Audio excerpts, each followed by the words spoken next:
Good morning, everybody. Good morning to those of you online. We are in a series. I want to say special good morning to those of you who are new to our church family. You are in the midst of a season and a series so you're joining. It's like kind of trying to jump on a train that's moving, but we're going to bring you up to speed. But this year, the Lord talked to us about reach as a theme, as a season, saying in this year, as a congregation, I'm calling you, I'm inviting you to join me in reaching our community, reaching out beyond, building new relationships. But primarily in this first few months, our focus is how we, as those who are following Jesus, as Christ followers, man, how are we running this race? How are we reaching for all that God has for us? And that's the series, Reaching for It All. And it's this kind of like recalibration, reminder. It's Paul's passion, saying, this is how I'm running. This is what it's all about. And so you're joining us. We're in the midst of a passage of scripture that we're taking little by little each week that comes out of Philippians chapter 3. Paul sharing to other believers, other Christians, the church that he had helped get started. And he's reminding them not just about the race, but how to run this race, this relationship with Jesus, this time on earth, this walk, we call it a walk with God, or however you want to call it. And that's where you're joining us. And so we welcome you into that conversation with us. We're going to be in Philippians chapter 3. But as we start, I thought I'd share a few pictures with you. You know, we are preparing for the next leg of a backpacking trip that we've been taking over time. There's a group of guys somewhere in the church here that are wanting to finish the John Muir Trail.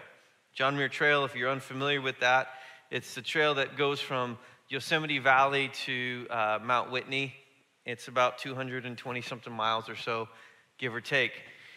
And so we're doing it in sections, but our goal was to finish the John Muir Trail. And so each year we're hitting a new section. And I'm just thought I'd throw some pictures up here because what we find is that when you're on a backpacking trail that you don't finish quickly, each day brings all kinds of new vistas, new experiences, new challenges, new crossings, new summits, new hardships, new blisters, new rashes.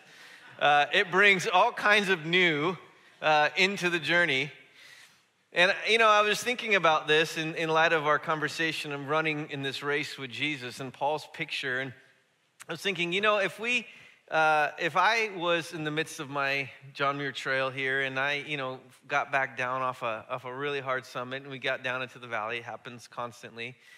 And you get down to the valley and you find this beautiful place with a beautiful little river. It's running right through. The trout are jumping at everything. We went to this one lake that literally the trout were like piranha. It was easy fishing. It wasn't, you could throw anything in there and they would eat it. We're like, where is this at? Like this, we need more. How many fishermen would love to find a place like that where they just eat, they bite everything?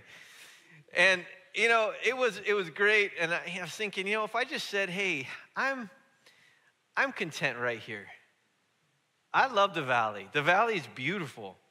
The valley is warmer than up on the summits. There's trees, there's grass, there's bear boxes, so I don't have to hang the food or put it in a bear container. I can put it in there. I've kind of got access to water here. I've got everything I need right here. And man, to be honest, I don't want to climb a stinking summit again. I'm done climbing the stupid summits and 3,000 feet and all of that stuff, extra elevation. Like I think I'm good right here. The simple reality is if I took that posture, I wouldn't finish the John Muir Trail. Wherever I was in the race or wherever I was in the journey, I would be there. That's where I would be. And if the end of the trail is at the end of the trail and the end of the race, if I stop somewhere in the middle, I won't get there. That's just the facts.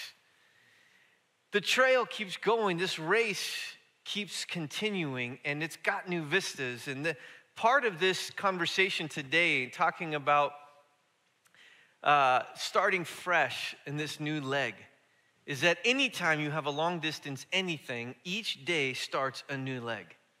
Each day starts a new leg. This year, when we go back up there, we're going to do another leg of the John Muir Trail. It's got new aspects to it. It's got new challenges. It's got new summits. It's got new whatever things. I'm hoping that it doesn't have the 14,000-foot peak anymore, so we're going to be okay with that. It's just got some other aspects to it. The more it snows, it's getting harder already, going to be in August. So just so you know, you can feel for us. It's like more snow is not helpful. But that's what's happening, and it's leg by leg. And in this race, we talked last week, Paul said, one thing I do, I have to forget what's behind.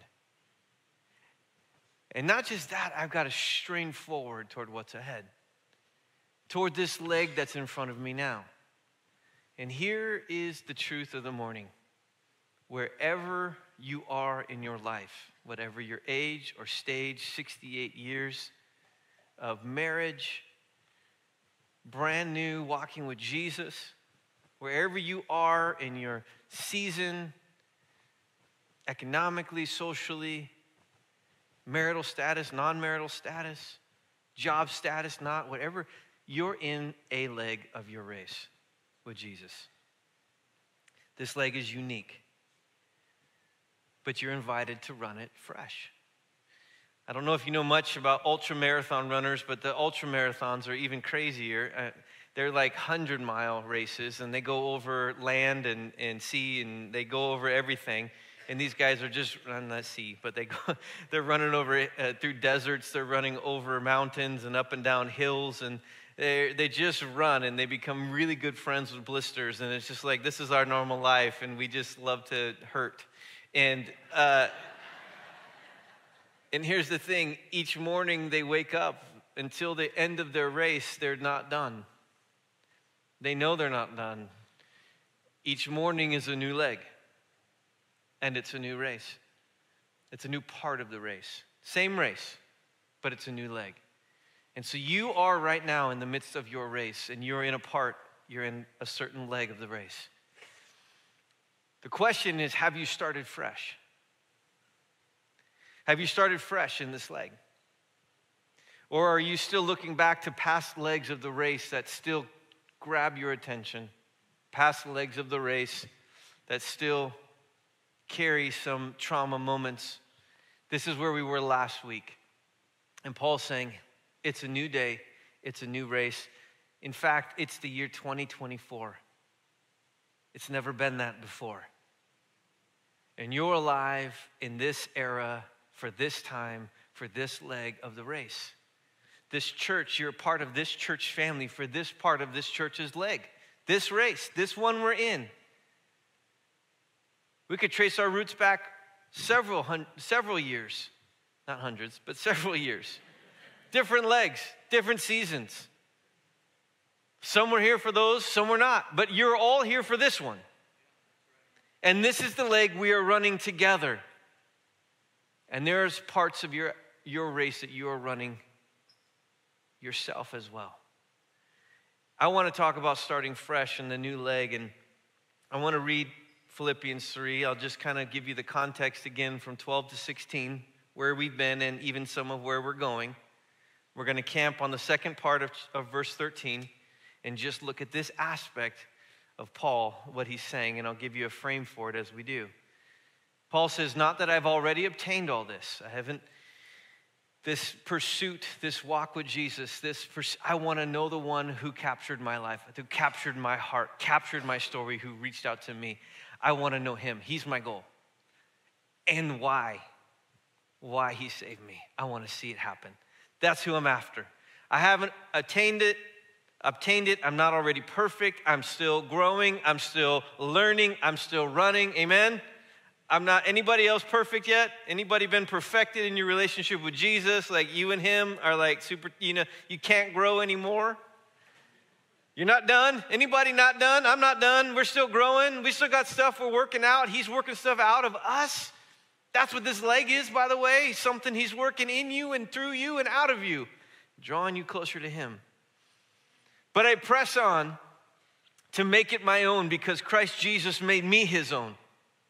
Brothers, I don't consider that I've made it my own, but one thing I do, forgetting what lies behind and straining forward to what lies ahead, I press on toward the goal for the prize of the upward call of God in Christ Jesus.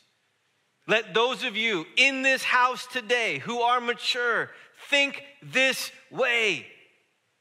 Let those of you who are hearing this all these years later think this way about your race, about how you run, about what you're running toward.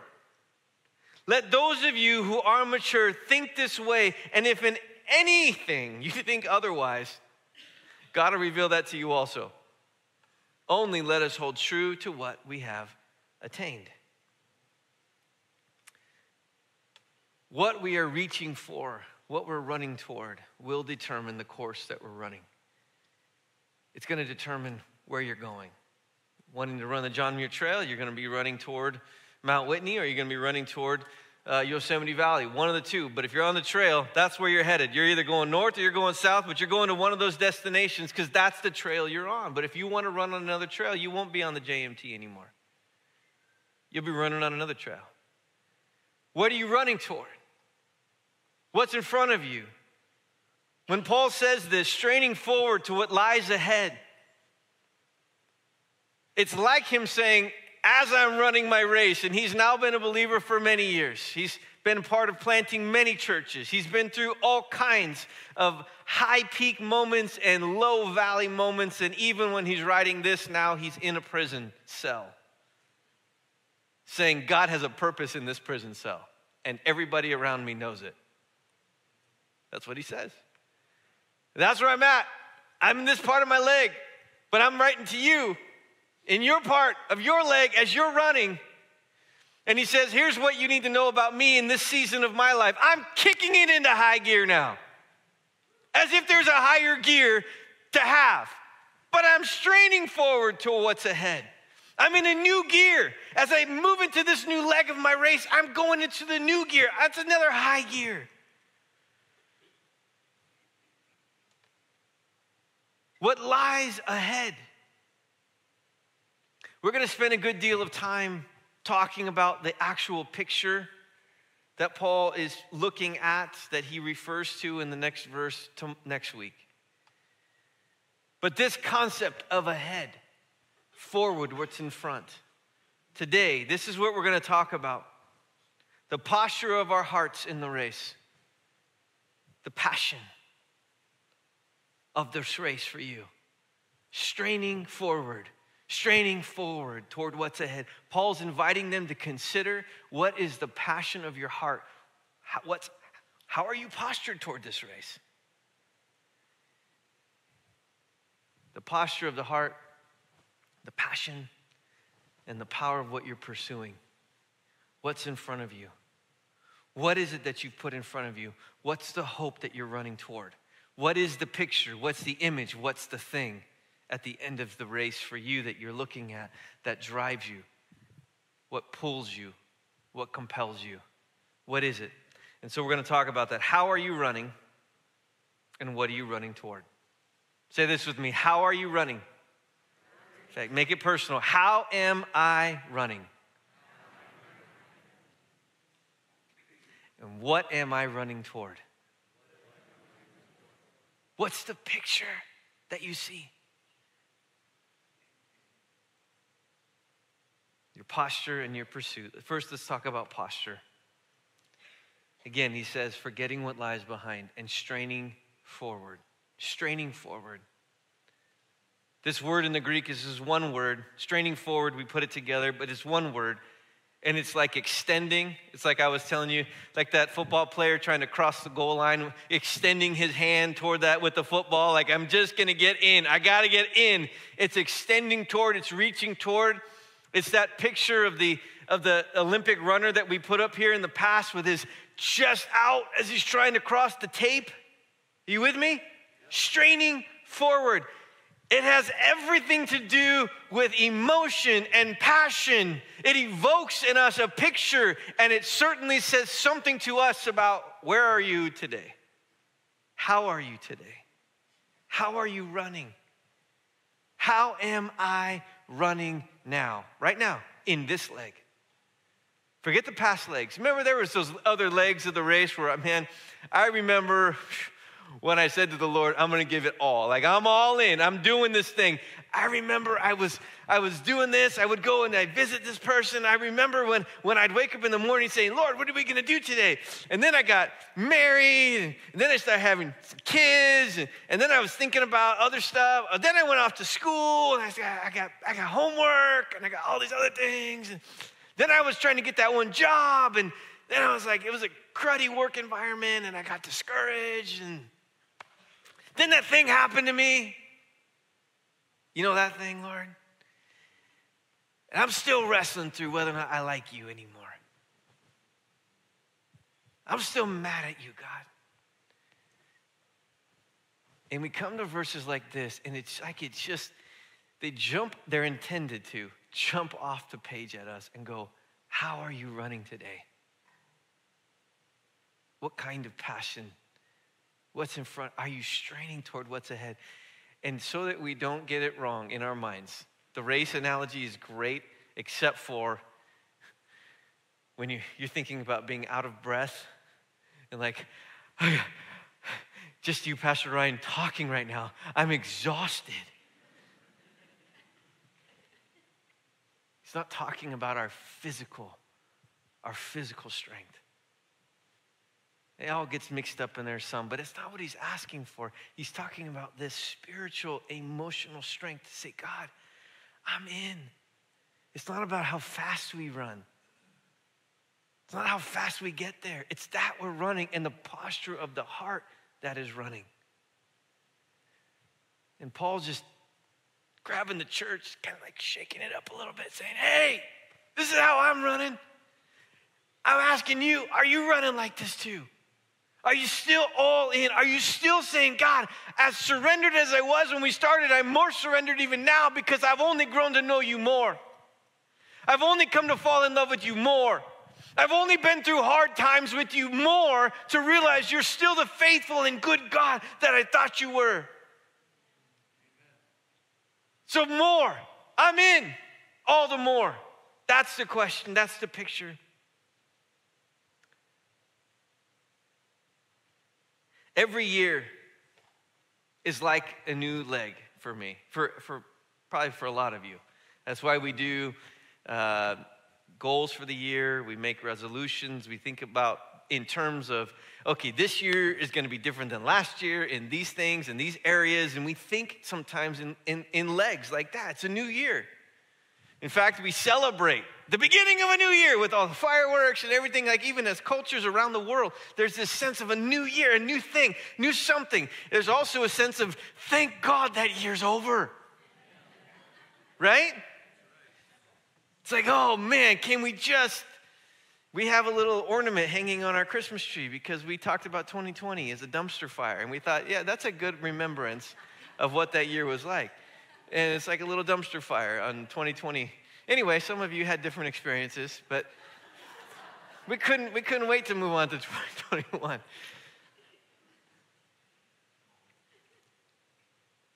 But every year, for many, many years, I don't even know when I started. I just know it's been a long time.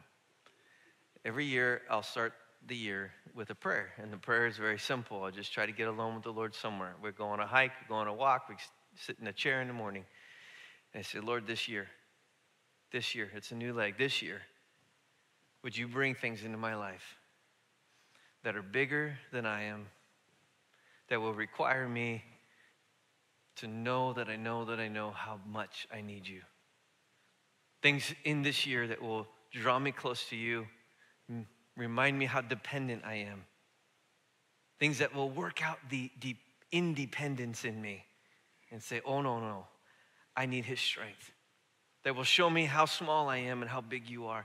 And I just pray for that each year. And the reason for all of that, I just realized I am fresher in the new leg when I'm going into it, asking him to remind me how little I am and how big he is, how much I need him, how dependent and not independent I am in this leg. Because I want to run in a certain manner, in a certain way that says, oh man, I got to bring my best. I want to bring my best to this race. I want to bring my best to this race. It also in me evokes a sense of adventure. You know what this new year holds. I have no idea. But I know I'm running with you. And in this new year, what adventures await us? Sometimes there's trips. Sometimes there's engagements. Sometimes there's things he's inviting us into as a church, new stuff, new things. There's new challenges that we got to face. There's all different directions. And it's like an adventure. And I don't know if you ever think of your race with Jesus like an adventure, but I don't know how to not think of it that way. Because that's how it's been for me. It's been one stinking adventure after the next. And by adventure, I don't mean easy. I just mean adventure. It's like, I don't know what's going to happen here. What's going to happen here? The one thing I know is that you are good. I got that. And that you are with me. So I got these two things working here. I don't know what's going to come out of this, but it's going to do this. It's going to draw me closer to you. It's going to bring me back to my knees in humility. It's going to remind me of the mission of my life. If it's going to do those things, let's go on the new adventure. Let's go on the new adventure. In 1 Corinthians, Paul, same guy talking to the church in Corinth, using the same analogy of a race, speaks of it this way. Do you not know that in a race all the runners run, but only one receives the prize? So you, run that you may obtain it. Run like somebody who is aiming for the prize. Every athlete exercises self-control in all things, and they do it to receive a perishable wreath. And the picture they had in their minds were either a little pine wreath that they would win, a little pine branch that's kind of turned around, or wilted celery stalks that they would use. That was the crown, baby. That was the crown, baby. That was the thing. He's like, they do all this work. They do all of this intentionality. They're so committed to the race in front of them to win a celery thing. But something that's imperishable. So I don't run aimlessly. I don't let my life be about whatever feels good today. 2024, how do I feel? I like it. I hate it. Here I am. 2024, I'll chase the money. What's the money say? 2024, I'll chase the girl. What's the girl say? What's the guy say? What's the job say? What's the economy say? What's the politician say? Come on. Running aimlessly. I won't do it. I won't do it, Paul said. I'm not going to do it. No athlete lives their life like that. Not when they know they're in a race. Not when they know there's something that's in store for them. Not when they have a picture of something that is bigger. What do? They discipline their body. They discipline their life. He says this, I discipline my body to keep it under control, lest after preaching to others, I should be disqualified. He's not talking about salvation. He's talking about the crown. He's like, there's a purpose I'm aiming for. There's a picture in front of me. We'll talk about it next week. But he's saying, listen, there's something worth running toward. And you know athletes. They knew that the Olympic Games I told you last week, were already happening every 4 years or whatever.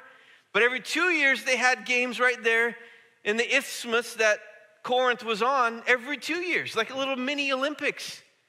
And all along the hillside, there would be guys and gals training for their events, for their races that they're prepping for. And he says, you look at them and you realize, look how hard they're competing. They're telling their body, the body doesn't control me. There's something bigger for my life. We live in a culture that tells you, let your body control everything about you. Because there really isn't a whole lot for your life, except for what the body says is great and feels good. That was Extra, by the way. That wasn't a part of my notes. He says, I'm not going to run like that. I'm going to run like somebody who is training. You should run like somebody who's training. This is what athletes do. They run like people who have a purpose, and so they walk and live with intention. When we're in race mode, we discipline ourselves to be effective. When we consider that the race was behind us, that we somehow finished our race at some point in the valley, well, then we kind of let the race stuff go.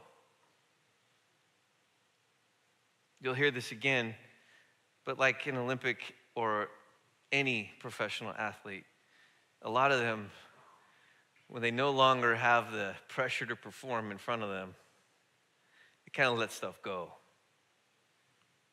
They let the discipline go.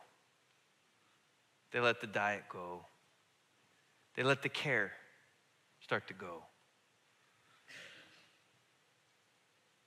And that's what can be in the Christian life, and that's why this is so important. Because it evokes in us a question that I think is real. How am I running? Well, look at the discipline of your life. Is your day aimless? Is your day intentional? Is your heart intentional to, God, what are we doing today? How are we walking today? What do you have today?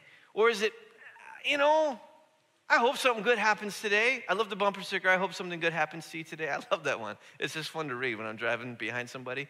All right, thank you for saying that. I hope something good happens to you too. But are we aimless? Are we weekend warriors? Or are we athletes? See, because if this is the sum total of your training, you're going to find yourself like a weekend warrior. You're going to pull a hammy at some point along the way. This race with Jesus, you can be like, I can't run anymore. Not till I get back to Sunday. I got to get back to encouragement on Sunday. And if I get there, maybe I'll stand up straight.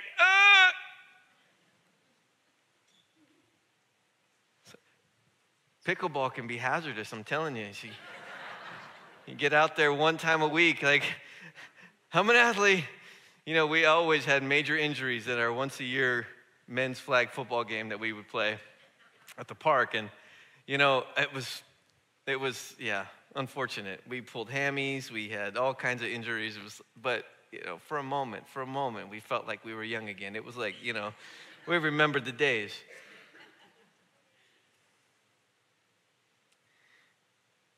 Training is so important. It's like even what's in front of me now, knowing that, hey, I've got this hike that we're going to do 80 miles or so in front of us. It's coming this summer. Each week, I'm thinking about what am I doing to help my legs get stronger? What am I doing to help protect my knees? I don't want to have that knee pain again, right? So we're doing step lunges. Ugh. And we're doing all that now because we're training for that then. Because I'm essentially a part of a journey. I'm on a race with the Lord. So there are things I'm doing now. We have a Tools for the Journey journal that's available to you. It's just, these are, how do you train? Why would you train? What does training look like for a Christian? It is the habits and the rhythms that cause our ability to hear God's voice to go up. Lord, I hear you in the midst of the crazy noises and all of the thoughts that are arresting my attention and fighting for truth in my brain. I need to hear your voice above that. How do you do that? There's so many wonderful tools to help train how to hear the voice of God. There are tools and rhythms that you can bring into your everyday that will help you calibrate the heart. What kind of passion am I bringing to this? Where am I at? What am I pursuing? God, am I still with you on mission, or am I pursuing my own stuff right now? There are habits that bring you back to that. And there are habits also that help us with the will issues, to align our will with his ways. and keep us running this race. Secondly, he says what lies ahead. Straining forward to what lies ahead. Straining forward to what lies ahead. Say ahead, because it's in front. What's lying in front of you? What do you see? What is ahead? It's what you're pursuing. It's like the picture of the donkey on the carrot, the out in front, and it's the cartoon or whatever. This is what they see, so this is what they're running toward. It's what they're pursuing, but what are you pursuing? Because here's the thing, you are pursuing something. You cannot not pursue something. All of us are pursuing something in our life. It's just a matter of what is the thing that you are pursuing. What's the picture in front of you? What's the image? What's the win? What's the goal? Oh, finish the JMT. Well, what happens when you finish the JMT? Uh-oh. We're already talking about what's next because there's going to be an end point to that one. But what's in front of you? What are you pursuing? Our hopes are not all the same. Not every hope will produce the same kind of race. What is hope?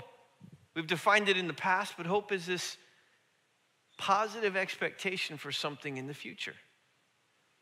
The Bible shares with us what is a Christian hope, and what it means to be a Christian is to walk in hope toward what has been said is coming for you. Namely, the King and his kingdom. The King and his kingdom that's been prepared for you before the foundations of the earth. The King and his kingdom, and all that that means. And we don't have time to share all of those things, but there's so many wonderful things with that. But that's what's coming. What's in front of the picture in front of you? One summer, I was in high school, and I spent the whole summer saving my money. I had this picture in front of me. I'd love to put it up there. There was a new pair of shoes that just came out on the market. This was in the 90s, by the way, if I remember right. So this Reebok pump shoes came out, and, 2 feet are, no 2 feet are alike, not even yours. So you can pump, and it like swells around your foot, and it's like a custom fit every time. And it wasn't that I wanted the custom fit. I'll be honest with you. It wasn't the comfort around the foot. I had in mind the first day of school. You know it. You know what I'm talking about. I had in mind showing up first day of high school, whatever this year was for me, with my new kicks on and my Reebok pumps. And I was going to go, oh man, that feels amazing. That feels so cool. Oh no, a little too much. Oh, just right. Oh man, these are cool shoes, man. These are cool shoes. Oh yeah. I just picked them up. I spent all summer saving for these. And I remember my dad said, wow, that sounds like a waste of money. And I'm like, oh man, dads, they don't understand. No idea what cool is anyways. These shoes. This is the hope. That was what was in front of me. And I got the shoes. And I put them on. And I went to school. And I felt cool. And then what? Well, that day came and went. Good thing I spent the whole summer with that hope in front of me. Anybody else? But what's in front of you? Honestly, is yours as lame as mine was? Or is the hope in front of you something that you're being invited into? Like what Paul is saying, man, there is so much more if you'll put this in front of you. What's the thing in front of you? What are you pursuing? Because when you're pursuing that, like me in the summer, I woke up, went to work, thought $4.25 an hour is worth it. Oh man, $20 an hour, ridiculous what you guys are making these days. $4.25 an hour is worth it. I'm gonna save all that up and I'm gonna buy this pair of shoes. And a $100 pair of shoes back then was a whole lot more than a $100 pair of shoes today. And that's what they were. That's how stupid I was. Anyways,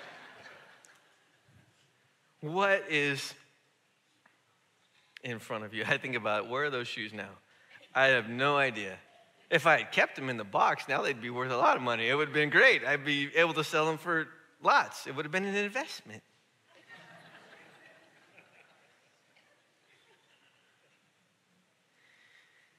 But what are you reaching to attain in this season of your life? You were made, you were built and created by God to pursue. Now the greatest of every aspect of what you might try to find in this world is found in him. It is. Now that's an easy statement to say without a lot of getting behind it and justifying it and all of that, but here's what I can say. When you see him face to face, when you see him as he is in all of his glory and what he has prepared for you, there is not one single thing in this world that you will feel like, oh, well, this isn't worth that. Everything else about our life and our pursuits is going to feel so Reebok pump tennis shoe versus what's in front of us, the King of glory. Depths of love and joy that your soul has craved its whole life and never known the fullness of in its fullness. Not even a comparison.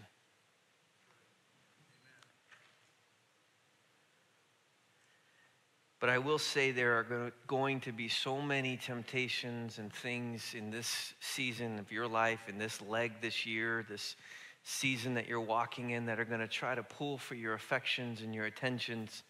They're going to say, pursue this, pursue this, pursue this, pursue this. It's going to be all around you. You're going to be inundated by social media messaging saying you need to think this way or have this desire, this heart, or want this product. Everything in marketing is to create a desire in you to buy what they're selling. It has nothing to do with whether or not the thing that they're selling is the thing your heart needs to find love, acceptance, purpose in life, joy. It's just they want to sell something. But you're going to be inundated by it. But here's what's going to happen. Those are the things that then start pulling you down a different course. I don't have time to get into the story of David and Bathsheba. For those of you who know it, just a simple little phrase. Just in the spring of the year when kings go out to war, David was at home. In verse 3, and it happened. It happened. Things just happened. They happen when we aren't pursuing this race with Jesus. Because we've got to pursue something. The soul isn't made just to sit and exist. It is made to pursue. Now, the greatest desire is this God who loves us and this purpose he has for your life. It will always be the most fulfilling thing you'll ever know and experience. But if you're not pursuing that, you will pursue something. Thank God that even when I pursued things so much less than his best for my life, that pulled me down courses, I'm not really running with Jesus right now, I'm running for me. Let's just be honest, those Reebok tennis shoes had nothing to do with Jesus. Anybody? That was for me. I was running that one for me. And I had my moment, and it was over.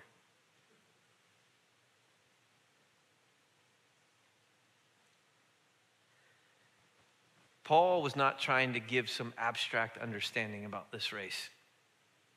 Paul was very clear in his example to the Philippian church. Like he was living what he was sharing with them. And he was trying to be as clear as can be that there is a discipline and an intentionality that's going to be required in running this race with Jesus.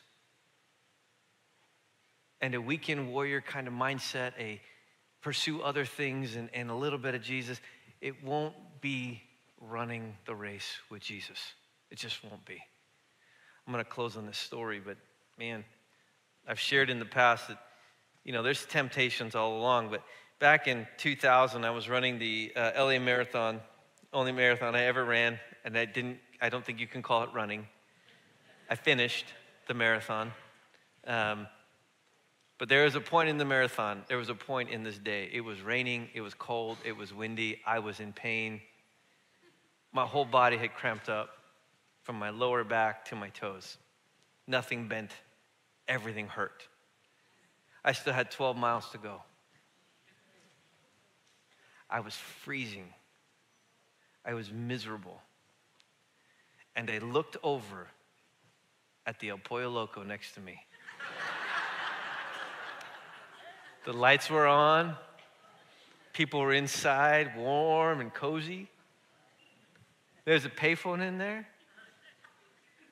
There's food in there. There is a way out of this crappy race. And it was so attractive. Calling me.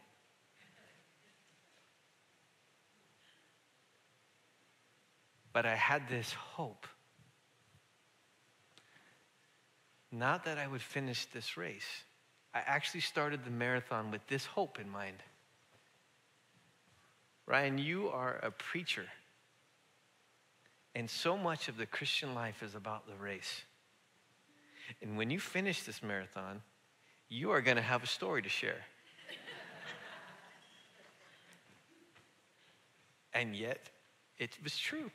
And I still have a story to share. But I had to finish for the story to work. And so I thought, whatever it takes, I got to cross that finish line. I got to finish this race. I want to get the dumb little medal. I want to finish this race, and I want to have a story to share about running the race. One that I can't forget. And I'll never forget all the lessons and the analogies and the illustrations that came out of that race. That was just one of them. Would you stand with me?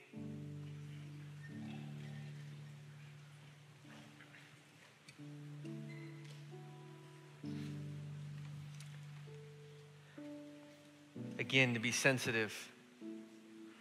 Some of you might be brand new to this whole conversation about Jesus and the race and who is he. And I just want to say to you, I hope you heard in the songs we sang, in the time that we observed communion, the clear gospel that Jesus, the Son of God, left heaven, came to this earth, was rejected by men, gave his life, died on a cross for the sins of the world, for yours and mine, all of my mistakes, all of my mess ups and failures, all of my wrong turns that I'll even make that I haven't made yet, all of them. He said, I'll take the wrath upon myself for you, for those things. He was rejected so we would be accepted in the family of God. He took our sins so we could get his righteousness. This right standing before God. You have the right to the presence of God because of Jesus. This is what he came to do. And he said all of that, like a race, he did the cross before him with joy. Because the joy was you. So I hope you hear that so clear. And if you don't know Jesus, that this would be a day for you to say, Jesus, I want you in my life. I want to grab onto the salvation you came to bring and the new life you came to bring.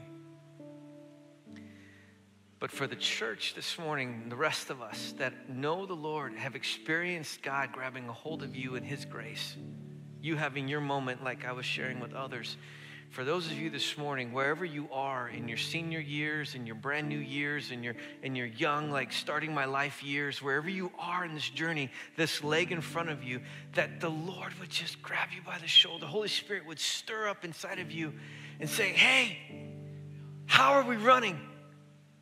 Let's run with intention, with passion, with some discipline. Let's put back in front of us what we're running toward. This day, this king and this kingdom, what we're running toward. Can I provoke you today? And this song is a prayer put to a song.